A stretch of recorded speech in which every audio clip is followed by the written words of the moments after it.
Votre honneur, nous avons, sur la requête de Gregory House, convoqué une session d'urgence de ce tribunal pour demander que John Henry Giles soit maintenu sous assistance respiratoire. Monsieur House est accusé de voies de fait sur la personne de John Henry Giles. Vous avez frappé un homme en fauteuil roulant? Le docteur House est poursuivi pour avoir enfoncé un tube dans la gorge de Monsieur Giles, contre sa volonté. Médical, le tube. Ça lui a sauvé la vie. Dr House, veuillez laisser parler votre avocat pour vous. Toutes mes excuses. J'ai vraiment exagéré.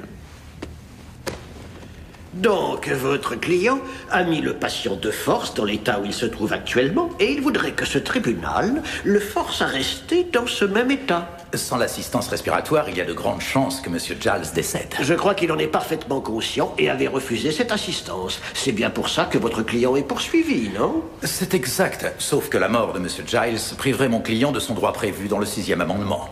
Son droit à affronter son accusateur. Ça, c'est malin. Votre honneur, dans l'État de Pennsylvanie contre Osselton, le tribunal a statué qu'un prévenu ne pouvait pas invoquer ce droit dans un certain nombre de cas précis. Pourquoi tu fais ça? Ça ne va pas t'éviter la tôle. Non. Même si tu gagnes, la plainte et l'interdiction d'approcher le malade seront maintenues. Qu'est-ce que tu auras gagné? Du temps. Pour retrouver ce qu'il a, comment tu feras savoir le malade? J'ai pas besoin de voir le malade. Certains médecins ont le complexe bien connu du Messie. Ils veulent sauver le monde. Toi, c'est le complexe du Rubik's Cube. Tu veux à tout prix résoudre le casse-tête. Ça y est, t'as fini? Tu comptes évoquer tous les gadgets des années 80? J'essaye de suivre, là.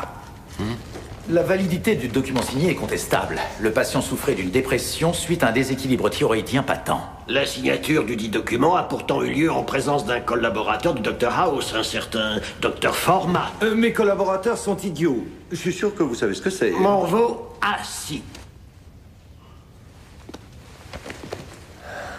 La validité du document est de fait discutable.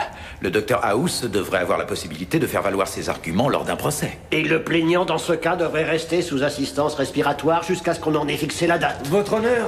Dr House, je vous fais arrêter pour outrage à la cour si vous refusez de vous asseoir. Une question médicale à soulever. Si elle se rapporte à l'affaire, c'est à votre Non, avocat. rien à voir. Savez-vous s'il y a des cardiaques dans votre famille? Votre honneur! Vos doigts, ils sont aplatis aux extrémités, ce qui indique un problème cardiaque. Ça commence comme ça, et puis un jour, crac, terminé. Vous devriez consulter. Il a reconnu lui-même que c'était sans rapport avec l'affaire. S'il vous plaît, pouvons-nous poursuivre? Bien sûr, je vous demande pardon.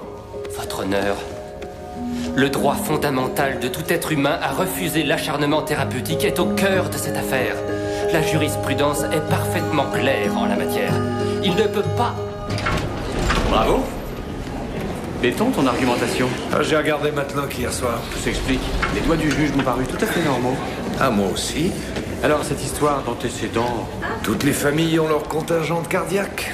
et de malades mentaux.